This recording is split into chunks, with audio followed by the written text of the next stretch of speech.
বৰ্তমানৰ যিগৰাকী মুখ্য ন্যায়াধীশ ডাঙৰীয়া আছে তেওঁ অৱসৰ গ্ৰহণৰ পিছত অহা মাহৰ 15 তাৰিখে এই গোচৰটোৰ পুনৰ শুনানি হ'ব। নতুন ন্যায়াধীশ যিগৰাকী হ'ব তেওঁ এই গোচৰটোৰ শুনানি শুনিব আৰু আমি নেমছুৱে লেখ আবেদন দাখিল কৰিছোঁ আৰু আমি আশা কৰিছোঁ যে ইয়াতে গণতন্ত্ৰৰ জয় হ'ব। এই যি আইন আছে, এই সংবিধান বিৰোধী যি আইন আছে, এই মুছলমান বিৰোধী যি আইন আছে, এই আইন মানে কোনো মানুহে মানা নাই।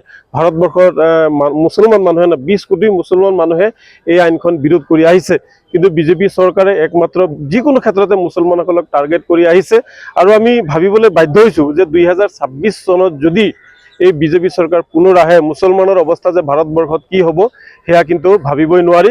কিন্তু আমি আশাবাদী, ন্যায়ৰ প্ৰতি আমাৰ আস্থা আৰু বিশ্বাস আছে যে এই আইন অহা মাহৰ 15 তাৰিখে যি শুনানি হ'ব এই আইন বাতিল হ'ব।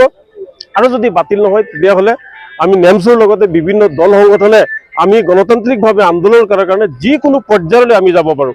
কাৰণ এই সম্পত্তি এয়া আমাৰ পূৰ্বপুৰুষে দিয়া সম্পত্তি। এই সম্পত্তি বিজেপি চৰকাৰৰ কোনো অধিকাৰ নাই। এয়া একমাত্ৰ মুছলমানসকলৰে সম্পত্তি আৰু মুছলমানসকলে ইয়াৰ আইন বনাব, মুছলমানসকলে কেনেকৈ ব্যৱহাৰ কৰিব এয়া মুছলমানসকলে জানিব। বিজেপি চৰকাৰে মুছলমানৰ অন্তৰাত্মাত আঘাত কৰাৰ কোনো অধিকাৰ নাছিলে, মুছলমানসকলৰ কলিজাত আঘাত সানাৰ কোনো অধিকাৰ বিজেপি চৰকাৰৰ নাছিলে। গতিকে আপোনালোকৰ জৰিয়তে পুনৰবাৰ কেন্দ্ৰীয় চৰকাৰক আহ্বান জনাইছোঁ আৰু মহামান্য উচ্চতম ন্যায়ালয়ৰ প্ৰতি আস্থা আৰু বিশ্বাস ৰাখি যে অহা মাহত যিটো শুনানি হ'ব তাতে স্থগিতৰ আদেশ আহিব আৰু পৰৱৰ্তী সময়ত হয়তো এই আইন বাতিল হ'ব।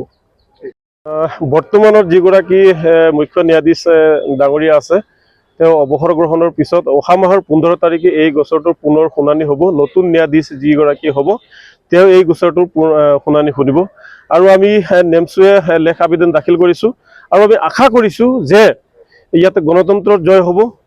এই যি আইন আছে, এই সংবিধান বিৰোধী যি আইন আছে, এই মুছলমান বিৰোধী যি আইন আছে, এই আইন মানে কোনো মানুহে মানা নাই। ভাৰতবৰ্ষৰ মুছলমান মানুহে 20 কোটি মুছলমান মানুহে এই আইনখন বিৰোধ কৰি আহিছে, কিন্তু বিজেপি চৰকাৰে একমাত্ৰ যিকোনো ক্ষেত্ৰতে মুছলমানসকলক টাৰ্গেট কৰি আহিছে আৰু আমি ভাবিবলৈ বাধ্য হৈছোঁ যে 2026 চনত যদি এই বিজেপি চৰকাৰ পুনৰ আহে, মুছলমানৰ অৱস্থা যে ভাৰতবৰ্ষত কি হ'ব সেয়া কিন্তু ভাবিবই নোৱাৰি। কিন্তু আমি আশাবাদী, ন্যায়ৰ প্ৰতি আমাৰ আস্থা আৰু বিশ্বাস আছে যে এই আইন অহা মাহৰ 15 তাৰিখে যি শুনানি হ'ব এই আইন বাতিল হ'ব। আৰু যদি বাতিল নহয় তেতিয়াহ'লে আমি নেমছৰ লগতে বিভিন্ন দল সংগঠনে আমি গণতান্ত্ৰিকভাৱে আন্দোলন কৰাৰ কাৰণে যিকোনো পৰ্যায়লৈ আমি যাব পাৰোঁ। কাৰণ এই সম্পত্তি এয়া আমাৰ পূৰ্বপুৰুষে দিয়া সম্পত্তি। এই সম্পত্তি বিজেপি চৰকাৰৰ কোনো অধিকাৰ নাই। এয়া একমাত্ৰ মুছলমানসকলৰে সম্পত্তি আৰু মুছলমানসকলে ইয়াৰ আইন বনাব, মুছলমানসকলে কেনেকৈ ব্যৱহাৰ কৰিব এয়া মুছলমানসকলে জানিব।